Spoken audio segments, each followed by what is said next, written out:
para a gente entender o que levou a esse cenário realmente assustador, eu converso agora com o Guilherme Borges, que é meteorologista da Climatempo. Guilherme, seja muito bem-vindo aqui ao Hora News. O que levou, a esse índice histórico de queimadas no estado de São Paulo? Então, a gente vinha de um tempo muito seco. Bom dia, boa tarde, Boa primeiramente. tarde. Então, a gente vinha de uma semana de tempo muito seco, né? A atuação dessa massa mais quente, temperaturas muito elevadas, umidade relativa do ar muito baixa. Essa condição de tempo muito seco durante vários dias se faz presente na região centro-oeste, norte e também em boa parte do sudeste brasileiro ao longo dos últimos dias, né? A gente tinha essa frente fria se deslocando, né? E a frente fria ela potencializa com o deslocamento dela esse aquecimento antes da passagem dela.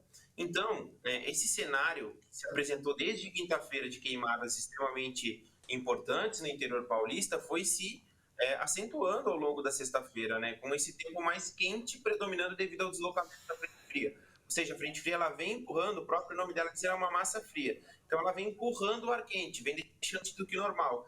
E além disso, ela vem intensificando os ventos, porque é uma massa mais fria em contraste com uma massa mais quente. Então isso intensifica os ventos, facilita principalmente, né, para essas queimadas acontecerem e também para elas se distribuírem, porque o vento mais intensificado vai empurrando, vai jogando fagulhas para outras regiões e consequentemente vai aumentando, né, essas queimadas devido ao tempo muito seco.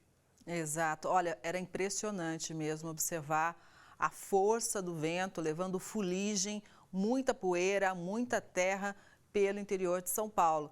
Guilherme, eu queria chamar a atenção também sobre uma fala que a gente mostrou ao vivo agora há pouco do governador de São Paulo, dizendo o seguinte, que o índice realmente de queimadas aumentou demais em relação ao mês, porque historicamente era uma média de 600 queimadas e agora pulou para mais de 4.000.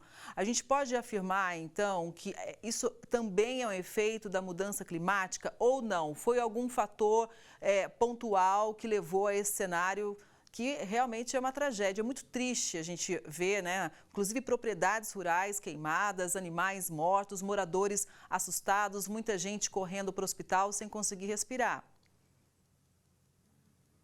Então, esses períodos de onda de calor, né, vêm sendo observados desde o ano passado de maneira mais intensificada, tá?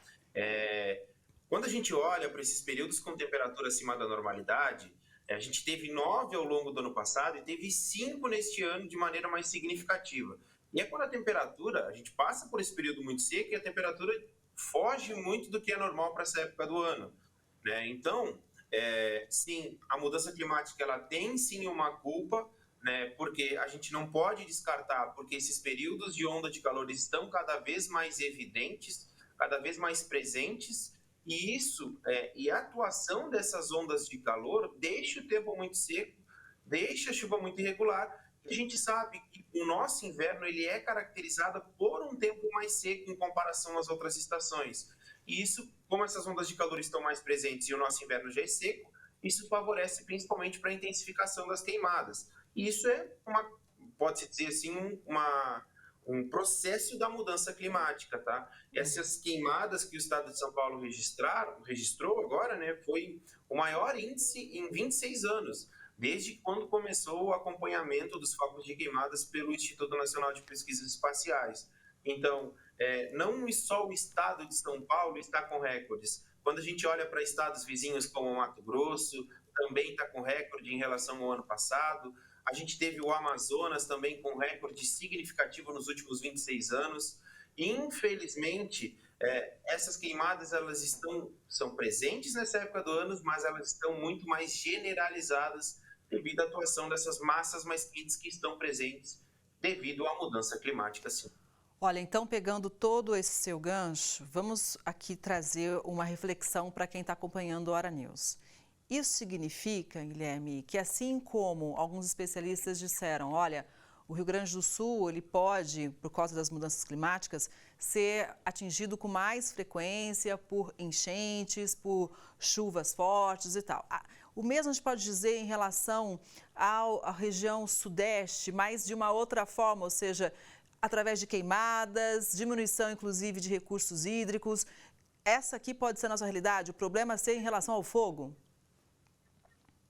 Com certeza, a gente pensando em relação a extremos, a gente teve extremos de chuva muito presentes ao longo do ano passado, né, de forma generalizada, não só na região sul do Brasil. A gente teve extremo de chuva no início de 2023 no litoral paulista, que passou dos 600 milímetros de chuva.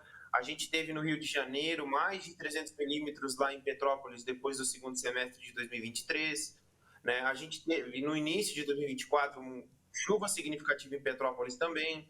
A gente teve também no norte do Brasil, principalmente no Rio Grande do Norte, chuva, mais de 250 milímetros de chuva em menos de 24 horas. Isso falando só dos extremos de chuva. Quando a gente fala dos extremos de calor, a gente foca mais na região mais centro-oeste, sudeste, né, e norte do Brasil, que sofreu de maneira significativa ao longo do ano passado com isso, né? Muitos rios já estão em níveis significativos na faixa norte do Brasil. Sim, esse é um processo que a gente vai ter que aprender a lidar. A gente não tem como esconder mais ou não relacionar com a mudança do nosso clima, né? A gente passa, principalmente no inverno, com esse aumento de número de queimadas significativo na região central brasileira. Isso é comum, isso ocorre ano após ano, mas a cada ano está cada vez mais intensificado, cada vez mais crescente, seja deliberada ou sejam as queimadas que acontecem de maneira natural.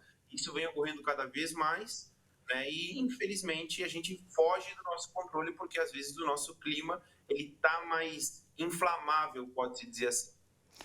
Guilherme, ontem, inclusive, eu estava no interior de São Paulo e registrei essa nuvem de poeira, né? Muita poeira, muita fuligem. São ventos realmente muito, muito fortes e nem uma gota de chuva no momento, né? E aí, uma amiga, acompanhando pelas redes sociais, uma amiga postou uma gotinha de chuva e eu disse, onde é? Ela disse, olha, saída de São Paulo na Bandeirantes, ou seja, a chuva virou ostentação. Meu Deus, onde está chovendo? E aí, nessa madrugada, em vários municípios paulistas, né, do estado de São Paulo, garoou, choveu e isso trouxe um alívio. Hoje, mais cedo, inclusive, o coordenador da Defesa Civil de Ribeirão Preto, que é um dos municípios com situação mais dramática neste momento, disse que não tem nenhuma ocorrência justamente porque garoou. O que a gente pode dizer? Qual foi o fator, então, que deu essa virada de chave em relação ao tempo e, ainda bem, choveu em algumas localidades? Então, como você mesmo disse, né, a gente teve uma importante frente fria ingressando aí, tá? A frente fria, ela se deslocou, favoreceu principalmente para essas instabilidades. Chuva um pouco, mesmo que pouca, ela favoreceu para essa virada, pode-se dizer assim, né? A chuva, ela vai limpando a atmosfera, pode-se dizer assim, né? E melhora essa qualidade do ar. E ela está se deslocando ainda sobre o estado de São Paulo, está migrando para a região mais norte do sudeste, né? E ainda deve deixar o tempo mais instável, mas além de trazer chuva, ela deve trazer temperaturas mais amenas, o que deve ser um alívio. Não tem registro de focos de queimadas, né, hoje sobre a região de Ribeirão Preto e boa parte do estado de São Paulo, mas a gente tem que ter também um pé atrás. Por quê? Quando a gente analisa os focos de queimadas por satélite, por exemplo, que normalmente quando a gente tem essa nebulosidade mais baixa, ela ajuda a mascarar o foco de incêndio. E a gente aparentemente pensa, não tem mais foco registrado, mas podem ter foco sim. Então a gente precisa ter um pé atrás em relação a não ter, justamente quando a gente analisa focos de queimada por satélite, tá? Então, essa frente fria vai ajudar. Voltando na frente fria, né? Ela vai ajudar, ela vai trazer, além de uma chuvinha, né, não tão significativa, mas vai trazer chuva, vai ajudar a melhorar a qualidade do ar, vai parar os ventos, essa frente fria já começa a se deslocar, mas além de tudo isso, ela vai trazer temperaturas mais dentro da normalidade para essa época do ano, reduzida. Porque a gente está com uma expectativa de uma massa de ar frio mais significativa, uma onda de frio atuantes até o dia 24. Então, essas temperaturas mais dentro da normalidade, mais reduzidas, favorecem também para dificultar a propagação dessas queimadas. Sim. Agora, Guilherme, o que a gente pode dizer em relação à umidade do ar? Por que eu pergunto isso? Porque a Defesa Civil de Ribeirão Preto diz que recebeu um alerta de que a umidade do ar voltaria a cair já na terça-feira. ela segue baixa. A umidade relativa do ar, nessa época do ano no Brasil, né, ela é muito baixa. É sempre importante frisar que a umidade relativa do ar, ela se comporta como se fosse uma temperatura, tá? Como é que eu te explico isso? A umidade relativa do ar, geralmente ela cai a níveis críticos quando está muito quente. Principalmente entre meio-dia e 3 horas da tarde. Geralmente esse é o limiar que ela fica mais baixa. E geralmente à noite e à madrugada ela volta a se elevar, porque o sol sai de cena, ele para de roubar essa umidade do ar, tá? Então, ao longo dessa segunda-feira, a gente já deve ter, principalmente na região centro-oeste de São Paulo, né, pegando também a região de Ribeirão Preto, a umidade relativa do ar caindo abaixo de 30%. Deve seguir com essa característica, que é uma característica do nosso inverno. Nosso inverno favorece para a umidade relativa do ar cair a esses níveis de atenção definidos pela Organização Meteorológica, Organização Mundial de Saúde, na verdade, né? Ela que define essa qualidade do ar, né? Quando cai abaixo de 30% é atenção, quando cai abaixo de 20% é alerta, e quando cai abaixo de 12% é o limiar de emergência. Importante frisar que no início e boa parte da semana que passou, a gente registrou limiares abaixo de 12%, limiar de emergência. Então, essa umidade melhorou por hora no domingo, mas a partir da segunda ela já deve retornar a cair abaixo de 30%, principalmente entre meio-dia e 15 horas da tarde. Pois é, então tem que ficar atento, cuidar da saúde, se hidratar bem. Guilherme, muito obrigada, viu, pela participação em pleno domingão aqui. Um forte abraço para você e para toda a equipe da Clima Tempo, viu? Uma boa tarde. Uma boa tarde, um prazer estar aqui contigo. Obrigada mais uma vez.